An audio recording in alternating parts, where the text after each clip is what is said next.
The reason I went with solar was mainly to reduce the cost of running the household. My electricity has dropped a huge amount, so much so that over the summer I received credits. It has reduced my costs by, I would say conservatively, 60%. I would recommend, if you're putting solar on your roof and you have gas hot water, I would go down the road of looking at putting one of those electric heaters on, because for me it's worked. It's perfect.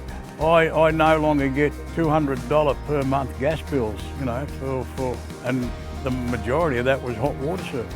And I would recommend Solar Heart. If there was no hard sell, I was left alone to make a decision, and I made the decision to go with them based on the fact that they were a reputable company and existed throughout Australia. The way they did my installation and the after service, couldn't fault it. We got smart with Solar Heart.